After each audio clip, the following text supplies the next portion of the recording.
আজ কোন পর্যায়ে আছে সনাতন ধর্মাবলম্বীরা? কোথায় তাদের ধর্ম, কোথায় তাদের উপাস্য কিংবা আরাধ্য? আমরা কি যে সেকুলারিজমের এক মহাসমুদ্রে ডুব দিয়ে নিজেদের সংস্কৃতিকে ভুলে যাচ্ছি, নাকি অধিক উদারতা দেখাতে গিয়ে নিজেদের যে রুটস বা আমাদের গোড়া আছে সেটা আমরা ভুলে যাচ্ছি? সেই নিয়েই আজকের আলোচনা এবং এই ভিডিওটি করা। নমস্কার সকলকে, আমি উৎসব চন্দ্র শীল, সনাতন নেটওয়ার্কের ফেসবুক পেজ এবং ইউটিউব চ্যানেলের গীতা প্রশিক্ষক। আপনারা আমাকে সবাই চেনেন। তো আজকে লাইভে যাওয়ার ইচ্ছা ছিল আমাদের, কিন্তু আমরা আসতে পারিনি, তাই রেকর্ডে আসতে হচ্ছে। বিগত কিছুদিন ধরেই কিছু একটা বিষয় ট্রেন্ডিং এ আছে, সেটা হলো গিয়ে আমাদের সনাতন ধর্মাবলম্বীর বিভিন্ন সংগঠন কর্তৃক ভিন্ন ধর্মের উপাস্যদের উপাসনা করা, যেটা মোটেও দেখতে ভালো লাগছে না। উদাহরণস্বরূপ যদি বলি, যে রামকৃষ্ণ মিশন হোক কিংবা সৎসঙ্গ হোক বা ইসকন হোক, তাদের মধ্যে যীশু খ্রিস্টের প্রতি ভক্তির একটা আলাদা প্রবণতা দেখা গেছে, যেটা মোটেও সনাতন ধর্মাবলম্বীদের জন্য কাম্য নয়। আমি আগেই বলে রাখি, আমি অন্য ধর্মের বিরুদ্ধে নই, কিংবা অন্য ধর্মের কোনো উপাস্যের প্রতি আমার কোনো দেশ নেই, কিন্তু যেটা আমার ধর্ম, যেটা আমার ধর্মানুসারে কর্ম, সেটা আমাকে সঠিক রাখতে হবে এবং নিজের ধর্মের কর্ম সঠিকভাবে পালন করতে হবে এবং ধর্মের সংস্কৃতিকে ধরে রাখতে হবে। বিগত যে পোস্টগুলো যদি আমরা বলি, আহ এখানে একটা রামকৃষ্ণ মিশনের একটা যে পোস্টে একটা বই, একটা গ্রন্থে লেখা আছে যে যীশু খ্রিস্টের ধ্যান মন্ত্র। এখানে বলা হয়েছে, মধুর সরল বাক্যৈরই সতত্বং প্রকাশ্য কুশগত পরিষে মোহ পিশপুত্র মৃতং তম তিশয় পবিত্রং মেরিজং লোকবন্ধুং বিমল পরমহংসং রামকৃষ্ণং ভজাম। এ হলো গিয়ে যীশু খ্রিস্টের ধ্যান মন্ত্র। আর আরেকটা আছে পূজা মন্ত্র, সেখানে বলা আছে, ওম নমো ভগবতে যিশবে এতৎপাদ্যং যিশুরূপিণে শ্রীরামকৃষ্ণায় নমঃ। অর্থাৎ যিশুরূপী শ্রীরামকৃষ্ণকে প্রণাম করছি। আর পরবর্তীতে আছে পূজার মন্ত্র, সরি হ্যাঁ পূজার মন্ত্র বললাম, এখন আছে ধ্যান প্রণাম মন্ত্র, ওম যিশুবে নমঃ। এগুলো কি আমাদের সনাতন ধর্মের সংস্কৃতি, নাকি আমাদের সনাতন ধর্মের ধর্মগ্রন্থে এগুলো বলা আছে? তাহলে রামকৃষ্ণ মিশনের মহারাজেরা কোন যুক্তিতে এই সকল উপাসনায় তাদের মনোনিবেশ করছেন? এবং আরেকটা কথা যদি দেখাই, যে আমি দেখেছি এটা ইসকন হতে পারে সম্ভবত, যেখানে রাধাকৃষ্ণের প্রতিমাকে সান্টা ক্লসের বেশে সাজানো হয়েছে, যে শ্রীকৃষ্ণের ধুতি এবং গয়নাবাদ দিয়ে তার পোশাক হিসেবে সান্টা ক্লসের লাল এবং সাদা রঙের যে নির্দিষ্ট ড্রেস আছে সেটিকে পরানো হয়েছে। এটা কেমন লাগে? কেন করা হয় এটা? তার পাশাপাশি রাধারানীকেও কেমন একটা কুইন এলিজাবেথের মতো ড্রেস পরানো হয়েছে শ্রীকৃষ্ণের পাশে বিরাজমান রাধার মূর্তিকে। আপনারা চাইলে দেখতে পারেন, আমি ভিডিওতে এডিট করে দিয়ে দিব। আর পাশাপাশি যে শ্রী অনুকূল চন্দ্র, আপনারা সবাই তাকে চিনেন, তিনি হলেন সৎসঙ্গের প্রধান ছিলেন, বা তিনি সৎসঙ্গের সূচনা করেন। তার একটা গ্রন্থ নাম হলো গিয়ে প্রমাণ উপাসনা, পৃষ্ঠা 29, সৎসঙ্গ পাবলিশিং হাউস থেকে প্রকাশিত হয়েছে। এখানে একটা মন্ত্রের অংশে বলা আছে যে নরং নারায়ণম মৎস্যকুর্ম কোল নৃসিংহ বামন শরীরম রামকৃষ্ণ বুদ্ধ যিশু মোহাম্মদ রূপায়িতম চৈতন্য রামকৃষ্ণানুলুকং শ্রী চৈতন্য রামকৃষ্ণানুকূলং পূর্বতনী পুরনম শাশ্বতং বর্তমানম। এখন যদি আমি ভাগবত পুরাণ অনুসারে বলি কিংবা বিষ্ণু পুরাণ, এখানে মৎস্য কুর্ম নৃসিংহ বামন রাম শ্রীকৃষ্ণ এই সকল যে অবতারের নাম উল্লেখ আছে ভাগবত পুরাণে, সেটা আমি অবশ্যই মান্য করি। এটা ভাগবত আছে, বিষ্ণু পুরাণেও আছে, তাছাড়া বিভিন্ন বৈষ্ণব গ্রন্থে আছে। কিন্তু এই যিশু মোহাম্মদ, এই রামকৃষ্ণ অনুকূল, এরা কবেকার অবতার? এরা যে অবতার হিসেবে জন্মগ্রহণ করবেন, এটা আমাদের সনাতন ধর্মের কোন গ্রন্থে কিংবা কোন স্মৃতি বা শ্রুতি, যে কোনো গ্রন্থে হোক, কোন শাস্ত্রে বলা হয়েছে? তার কোনো উদাহরণ সৎসঙ্গের কেউ দেখাতে পারবেন না, কিংবা অন্য কেউ দেখাতে পারবেন না যে এরা আমাদের সনাতন ধর্মের অবতার হতে পারেন। তার পাশাপাশি আমরা যে আমরা না, যে সনাতন ধর্মাবলম্বীদের যে ব্যক্তিরা যে গোষ্ঠীরা যীশু খ্রিস্টের পূজা করছেন, তারা হয়তো উদারতার দেখাতে গিয়ে নিজের যে সনাতন ধর্মীয় সংস্কৃতিকে বিসর্জন দিতে চলেছেন। কেন বলছি? কারণ হতে পারে যে তারা যীশু খ্রিস্টকে শ্রদ্ধা করেন, অবশ্যই শ্রদ্ধা করা উচিত, তিনি মহামানব ছিলেন, তার বিভিন্ন জীবন আদর্শকে অনুসরণ করা উচিত, তার ভালো দিকগুলো আমাদের সবাইকে অনুসরণ করা উচিত, তার যে ভালো কাজ করেছেন সেগুলো প্রশংসা অবশ্যই করা উচিত। কিন্তু এখানে তাই বলে যে তাকে উপাসনা করতে হবে, তাকে উপাস্য বানাতে হবে, কিংবা তার প্রতিমার সামনে কিংবা তার ছবির সামনে বিভিন্ন ফল ফলাদি দ্রব্য দিয়ে কিংবা ভোগ দিয়ে তাকে পূজা করতে হবে, এমন কোন নিয়ম সনাতন ধর্মের শাস্ত্রের মধ্যে পড়ে না। স্মৃতি হোক, শ্রুতি হোক, পুরাণ হোক, বেদ হোক, উপনিষদ হোক, কিংবা রামায়ণ মহাভারত গীতা যাই হোক, এখানে কোথাও যীশু খ্রিস্টকে উপাসনা করার কথা বলা হয়নি। তাহলে কেন করছেন এমনটা আমরা? এখন আমরা যদি একটু খ্রিস্টান ধর্মাবলম্বীদের মত অনুসারে যদি দেখি, সেখানে বাইবেলের যাত্রা পুস্তক 22 অধ্যায় 20তম পদে বলা হয়েছে, যদি কোনো ব্যক্তি মূর্তিকে নৈবেদ্য দেয় তবে তাকে হত্যা করবে, তোমরা অবশ্যই কেবলমাত্র প্রভুর কাছেই নৈবেদ্য উৎসর্গ করবে, এটা বলা আছে। আর পরবর্তীতে বলছে যে বাইবেলের যিহোশূয় এর 24 অধ্যায়ের 23তম পদে বলা হয়েছে, তোমাদের মধ্যে যেসব বিজাতীয় দেবদেবীর মূর্তি আছে সেগুলি ছুঁড়ে ফেলো এবং তোমাদের হৃদয় ইসরায়েলের ঈশ্বর সদাপ্রভুর কাছে সমর্পণ করো, এমনটা বলা হয়েছে বাইবেলে। হ্যাঁ, সেটা তাদের ধর্মগ্রন্থে বলা থাকতে পারে, এটা তাদের ধর্মীয় নিয়ম, তারা অবশ্যই তাদের ধর্মগ্রন্থ অধ্যয়ন করে এবং তাদের ধর্মীয় নিয়ম পালনে তারা সর্বদা তৎপর। কিন্তু তাদের ধর্মীয় নিয়মে তারা বিরুদ্ধে যাচ্ছে না, কিন্তু আমরা আমাদের শাস্ত্রের বিরুদ্ধে গিয়ে তাদের উপাস্যদের উপাসনা করছি। কেন করছি?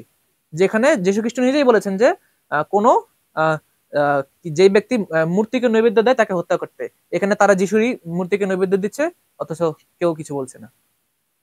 কিংবা যে যীশু খ্রিস্ট বলেছেন যে অন্যান্য দেবদেবীদের যারা মূর্তি পূজা করে তাদেরকে মেরে ফেলতে হবে এবং সেই দেবদেবীর মূর্তিকে ছুঁড়ে ফেলতে হবে, সেই যীশু খ্রিস্টকে আমরা পূজা করছি, অথচ যা আমাদের ধর্মবিরুদ্ধ।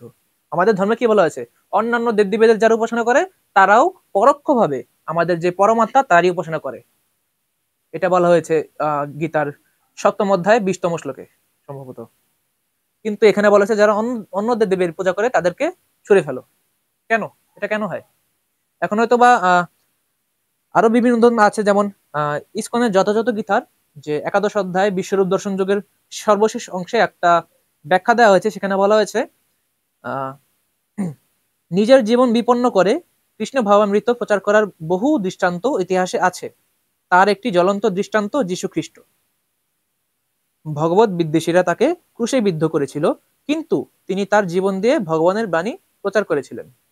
আমাদের অবশ্যই কখনোই মনে করা উচিত নয় যে যীশু খ্রিস্টকে হত্যা করা হয়েছিল। ভগবানের ভক্তের কখনোই বিনাশ হয় না।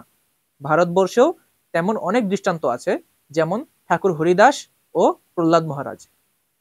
এখানে আমি আবারও বলছি, আমি কোনো অন্য ধর্মের দেবতা কিংবা উপাস্যের বিরুদ্ধে কোনো মনোভাব পোষণ করছি না, কিন্তু আমাদের ধর্মের যে সনাতন ধর্মাবলম্বীরা তাদের ঐতিহ্য ভুলে যাচ্ছে, তাদের সংস্কৃতি ভুলে যাচ্ছে, তাদেরকে উদ্দেশ্য করেই আজকের ভিডিওর কথাগুলো বলছি।